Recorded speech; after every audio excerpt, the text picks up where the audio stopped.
Ya, Bu. Udah, Bu. Oke, silakan dimulai dengan baca tulis Al-Quran, Bu Elpi. Iya, Bu.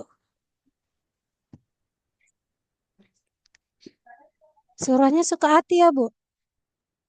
Iya,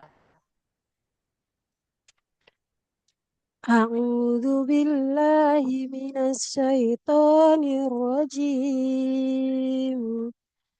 Bismillahirrahmanirrahim.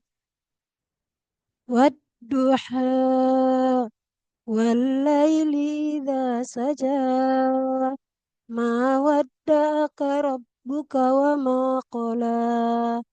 Walal akhiratu khairul laka minal ula.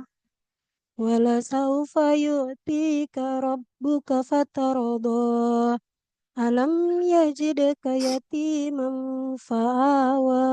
oke, silakan Wawaj ditulis, Bu.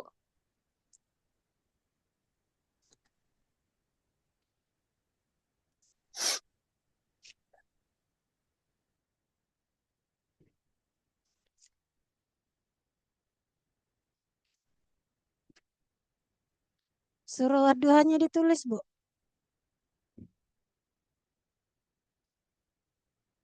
Iya, ditulis, Ibu. Iya, Bu, ini lagi nulis, Bu.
Ini, Bu.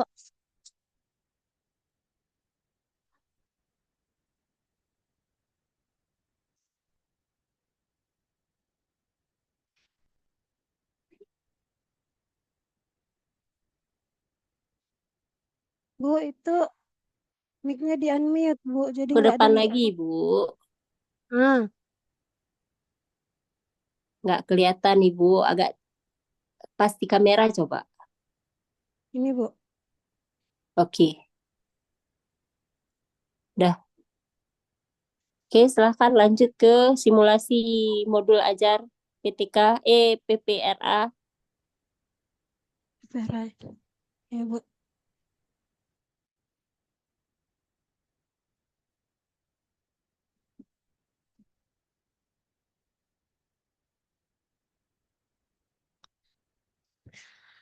Assalamualaikum warahmatullahi anak ibu semuanya. Apa kabar? Insya Allah kita semua dalam keadaan sehat walafiat ya.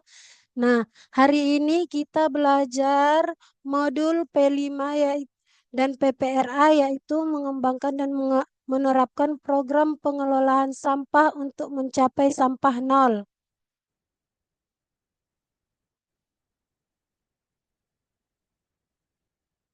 Dengan tema gaya hidup berkelanjutan, topik sampah nol. Dimensinya, yang pertama beriman, bertakwa kepada Tuhan yang Maha Esa dan berakhlak mulia. Elemennya, akhlak kepada alam. Subelemen, memahami keterhubungan ekosistem bumi. Siswa diharapkan mampu memahami keterhubungan antara satu ciptaan dengan ciptaan Tuhan lainnya. Subelemen yang kedua, menjaga lingkungan alam sekitar. Siswa terbiasa memahami tindakan-tindakan yang ramah dan tidak ramah lingkungan serta membiasakan diri untuk berperilaku ramah lingkungan. Yang kedua, dimensi bergotong royong. Elemennya yaitu kolaborasi. Subelemen kerjasama. Siswa menampilkan tindakan yang sesuai dengan harapan dan tujuan kelompok. Subelemen yang kedua, komunikasi untuk mencapai tujuan bersama. Siswa memahami informasi yang disampaikan, ungkapan pikiran, perasaan, dan keprihatinan orang lain, dan menyampaikan informasi secara akurat menggunakan berbagai simbol dan media. Nah, subelemen seterusnya, saling ketergantungan positif. Siswa menyadari bahwa setiap orang membutuhkan orang lain dalam memenuhi kebutuhan dan perlunya saling membantu. Subelemen berikutnya, koordinasi sosial. Siswa menyadari bahwa dirinya memiliki peran yang berbeda dengan orang lain atau temannya, serta mengetahui konsekuensi perannya terhadap ketercapaian tujuan. Nilai PPRA, subnilainya yaitu berkeadaban, musyawarah, dan toleransi, yaitu menunjukkan rasa hormat yang mendalam terhadap lingkungan dan ciptaan Tuhan, aktif berpartisipasi dalam proses musyawarah untuk mencapai keputusan yang disepakati bersama, dan menunjukkan sikap toleransi yang tinggi terhadap perbedaan pendapat dan keragaman di dalam masyarakat. Alur dan aktivitas, yaitu pengenalan. Memperkenalkan peserta didik tema yang akan dilaksanakan dengan diskusi awal, mengadakan diskusi tentang topik sampah nol, pentingnya gaya hidup berkelanjutan dan dampak sampah terhadap lingkungan. Presentasi, menampilkan video atau presentasi tentang konsep sampah nol dan keberhasilan implementasinya di berbagai tempat.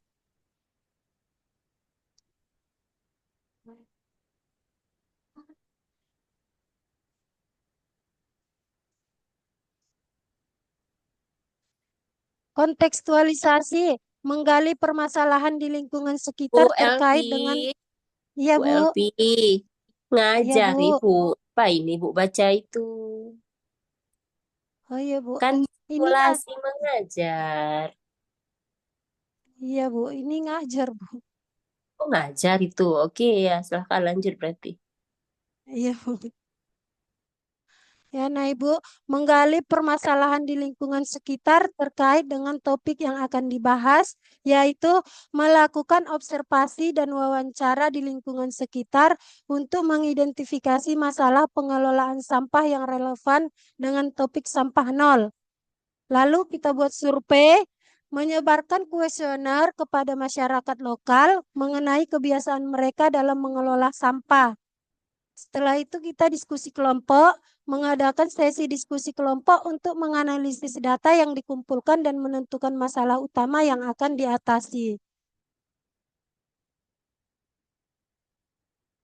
Nah, aksinya kita merumuskan berbagai kegiatan yang dapat dilakukan dalam bentuk aksi nyata. Yang pertama, perencanaan kegiatan. Kita merancang rencana aksi sampah nol yang mencakup berbagai kegiatan untuk mengurangi sampah di lingkungan sekitar, seperti kampanye daur ulang, penggunaan bahan ramah lingkungan, atau pengorganisasian kegiatan bersih-bersih. Yang kedua, pelaksanaan program. Mengimplementasikan program-program sampah nol tersebut di komunitas atau sekolah melibatkan siswa guru dan masyarakat. Yang ketiga, pembuatan dokumentasi. merekam dan mendokumentasikan seluruh kegiatan dan hasil program Sampah Nol yang dicapai selama pelaksanaan aksi. Nah, setelah itu kita buat refleksi, melakukan evaluasi terhadap keberhasilan dan hal yang perlu diperbaiki. Yang pertama, evaluasi kegiatan. Mengadakan sesi refleksi program Sampah Nol dengan semua peserta untuk mengevaluasi keberhasilan, kegiatan, dan dampaknya terhadap pengelolaan sampah. Yang kedua, diskusi umpan balik. Mengumpulkan umpan balik dari peserta atau masyarakat dan pihak terkait untuk memahami apa yang berhasil dan apa yang perlu diperbaiki dari program Sampah Nol. Yang ketiga, analisis data. Menilai data yang dikumpulkan selama pelaksanaan aksi untuk mengukur efektivitas program Sampah Nol, analisis data. Menilai data yang dikumpulkan selama pelaksanaan aksi untuk mengukur efektivitas program Sampah Nol. Nah, setelah itu tindak lanjut. Menyusun langkah strategis untuk perbaikan. Yang pertama, rencana perbaikan. Menyusun rencana strategis berdasarkan hasil evaluasi untuk meningkatkan program pengelolaan sampah dan mencapai sampah nol lebih efektif. Yang kedua, implementasikan perbaikan, yaitu mengintegrasikan langkah-langkah perbaikan ke dalam kegiatan mendatang dan membuat penyesuaian yang diperlukan dari program sampah nol. Yang ketiga, dokumentasi dan publikasi. Menyusun laporan program Sampah Nol dan mendokumentasikan hasil serta rekomendasi untuk publikasi dan pembelajaran lebih lanjut. Nah, yang terakhir kita masuk kepada rubrik penilaian, yaitu rubrik penilaiannya mulai berkembang, sedang berkembang, berkembang sesuai harapan, sangat berkembang. Udah Bu, itu Bu. Baik, silakan dilanjutkan dengan PTK-nya, Bu. Iya Bu.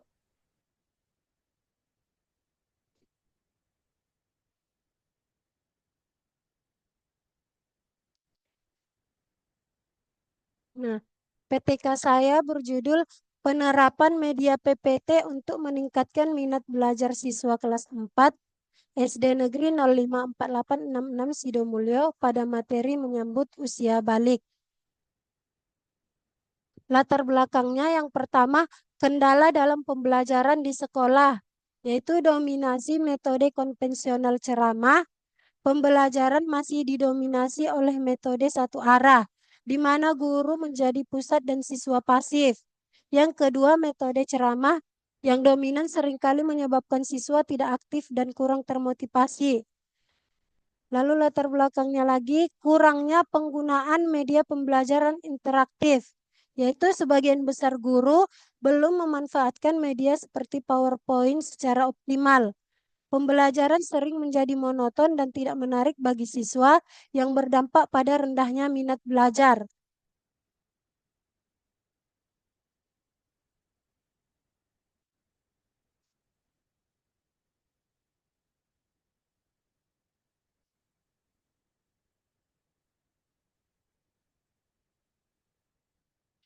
Yang ketiga, yang kedua faktor yang mempengaruhi minat belajar, kurangnya variasi dalam metode pembelajaran. Metode ceramah yang minim variasi berkontribusi pada kebosanan dan rendahnya minat belajar siswa. Minat belajar menurun jika pembelajaran tidak interaktif dan menarik. Lalu lingkungan belajar yang kurang kondusif. Ruang kelas yang tidak mendukung interaksi dan kolaborasi antar siswa mempengaruhi minat belajar. Kondisi fisik lingkungan belajar seperti pencahayaan dan ventilasi mempengaruhi motivasi belajar. Latar belakang selanjutnya, kesenjangan teknologi di daerah terpencil. Banyak sekolah di daerah terpencil memiliki akses terbatas terhadap teknologi seperti komputer dan proyektor. Ibu, Kurangnya langsung pelatihan, aja, Bu. Poin-poinnya saja, jangan dibaca semua, Ibu. iya Bu.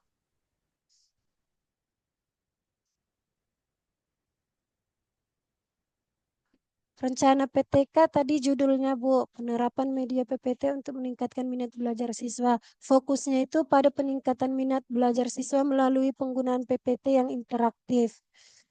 Pembatasan masalahnya yaitu dengan yang pertama subjek penelitian hanya dilakukan pada siswa kelas 4 dengan fokus pada peningkatan minat belajar mereka dalam materi menyambut usia balik. Yang kedua, media pembelajarannya digunakan PowerPoint. Pembatasan ini dilakukan untuk mengukur secara spesifik pengaruh media PPT terhadap minat belajar siswa. Yang ketiga, materi pembelajarannya yaitu menyambut usia balik yang merupakan bagian dari kurikulum Merdeka kelas 4. Waktu penelitiannya itu dilaksanakan pada semester 1 tahun ajaran 2024-2025.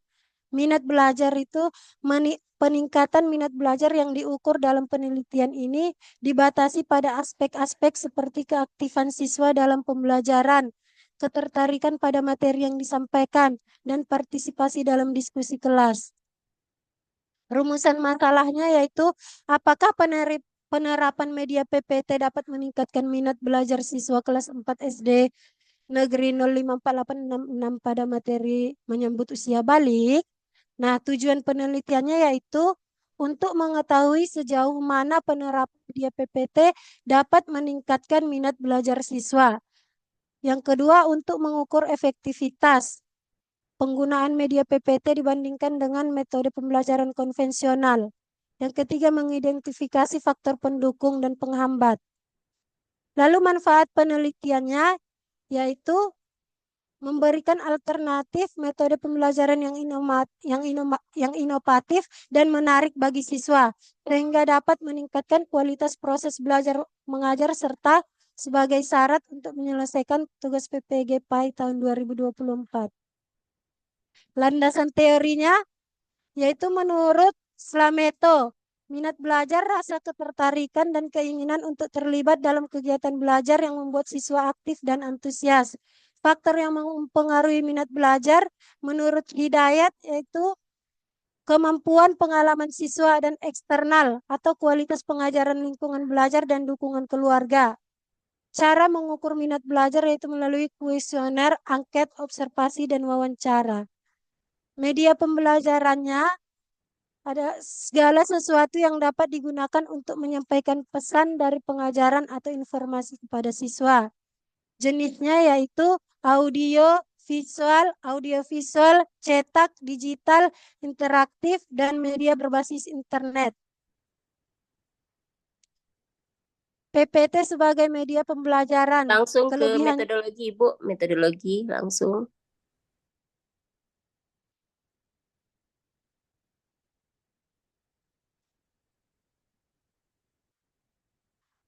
Nah, metodologinya yaitu yang dilakukan untuk memperbaiki praktik pembelajaran di kelas dengan cara mengidentifikasi dan memecahkan masalah yang dihadapi dalam proses pembelajaran. Variabel independennya adalah penerapan media pembelajaran PPT pada materi menyambut usia balik dan variabel dependennya adalah minat belajar siswa. Populasi dan sampel ini seluruh peserta didik dan sampelnya adalah kelas 4 SD Negeri 054866 Sidomulyo tahun ajaran 2024-2025. Jenis dan sumber data kuantitatif, data yang diukur dengan angka dan dapat dianalisis secara statistik dari skor hasil belajar kuis dan hasil angket. Lalu kualitatif, data yang berupa deskripsi, opini, atau narasi yang dapat dianalisis secara tematik dari observasi tentang minat belajar siswa, catatan lapangan mengenai interaksi siswa dengan media PPT, dan wawancara dengan siswa dan guru. Teknik pengumpulan datanya yaitu observasi, wawancara, kuesioner, tes dan kuis, dokumentasi. Prosedur penelitian tindakan kelasnya yaitu perencanaan.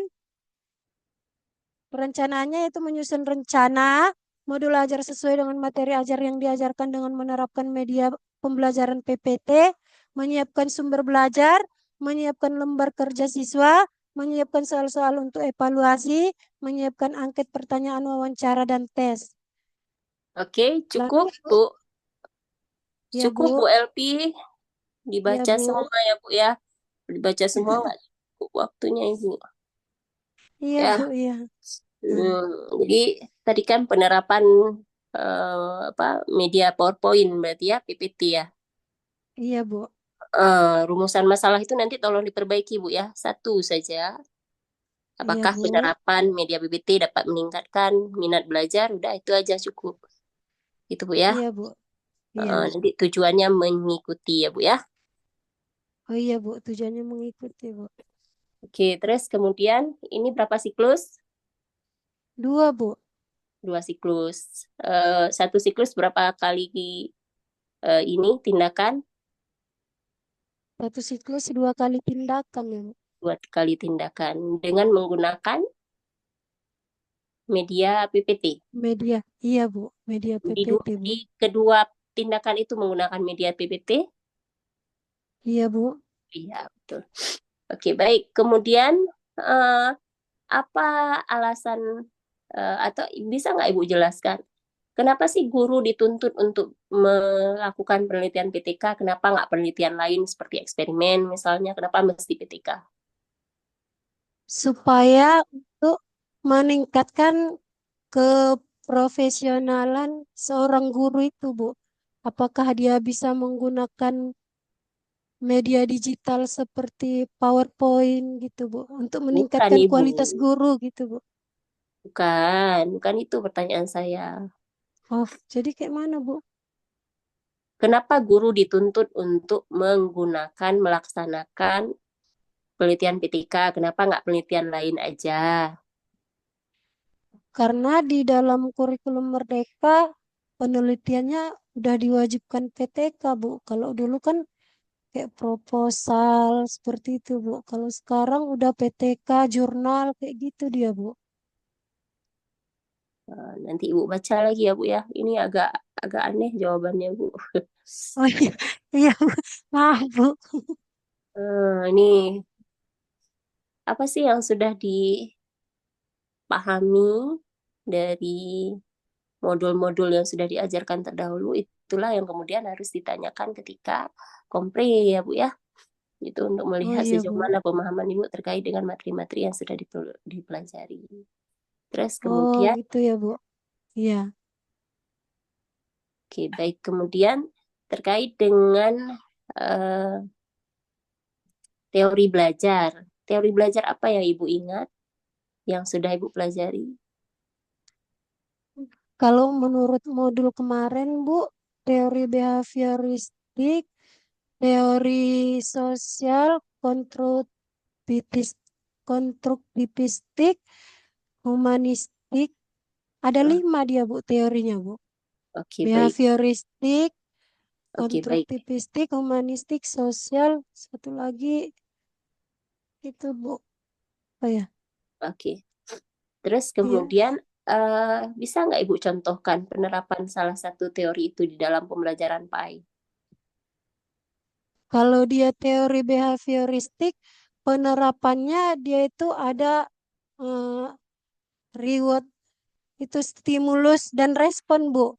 Misalnya dalam penerapan PAI, siapa yang sholatnya tepat waktu, maka akan dapat reward. Atau yang tidak sholat tepat waktu akan dapat hukuman. Gitu responnya, Bu, kalau teori behavioristik. Oke, baik.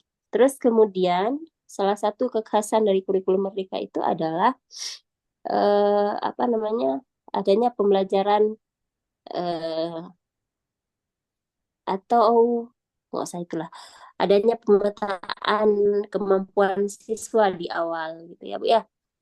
Iya, Atau disebut dengan entering behavior atau asesmen diagnostik. Untuk apa itu Bu? untuk mengetahui pengetahuan siswa sebelum memulai pembelajaran, Bu. Pemahaman Itu siswa itu sebelum pretest. kita memulai pembelajaran. Itu pretest ya kan Bu? Ini kan saya tanya asesmen diagnostik. Untuk apa asesmen diagnostik itu? Asesmen diagnostik itu diberikan sebelum kita memulai pembelajaran, Untuk supaya apa? kita untuk ini itu siswa, Bu, siswa yang pandai, ini siswa yang masih ketinggalan dengan fase yang sebelumnya, ini gitu dia, Bu. Terus kemudian untuk apa Itu itu? apanya, Bu? Apa yang dilakukan lagi? Yaitu Untuk apa itu? asesmen diagnostik. Ya, asesmen diagnostik itu kan kita menilai dari sebelum kita memberikan pelajaran, kita harus tahu si anak didik tadi udah sejauh mana pemahamannya gitu, Bu. Oke, terus kemudian eh, Kemudian di dalam kurikulum Merdeka itu juga sering kita dengar istilah asesmen formatif dan asesmen sumatif. Saya iya, ingin Bu. nanya nih, asesmen formatif itu untuk apa, Bu? Dan ditujukan untuk siapa saja? Asesmen formatif itu dilaksanakan pada saat proses pembelajaran tuh di itu apa namanya, Bu? Proses pembelajaran gunanya untuk mengetahui apakah anak didik tersebut sudah memahami materi yang sudah diajarkan dalam proses pembelajaran tersebut. Ya, peserta didik itu tadi, Bu, apanya? Tujuannya untuk peserta didik itu tadi juga. Oke, Nah, baik. kalau yang sumatif dia digunakan Enggak, saya pada enggak nanya saat sumatif, Bu. oh iya, Saya oh iya enggak iya, Bu, nanya, iya, nggak usah jawab, Ibu. iya, Oke, Bu. terus kemudian eh, untuk modul P5 PPRA sendiri, ada berapa proyek yang harus maksimal berapa proyek yang harus direalisasikan di jenjang SD, Bu? Kalau itu saya kurang tahu, Bu, berapa proyek. Kalau P5 yang Hmm, saya buat di sini itu untuk ini, Bu, membiasakan anak didik itu cinta terhadap lingkungannya dengan setiap hari Enggak, membersihkan lingkungan yang saya sekolah. tanya, Ibu, yang ditanya aja, Bu. Yang saya Iya, tanya, ada berapa proyek untuk yang saya harus kurang tahu, Bu. dilaksanakan di SD, gitu kan? Iya, Bu. Heeh. Kurang tahu saya, Bu. Oke, baik. Terus kemudian bisa nggak Ibu sebutkan P5 itu terdiri dari apa saja? P5. Kurang, Bu, kurang tahu, Bu. Oke, itu saja mungkin Bu Elpiani. Oh iya, iya, Bu. Ya, terima kasih Makasih ya, Bu. banyak. Iya, Iya, Bu. silakan dimatikan. Iya.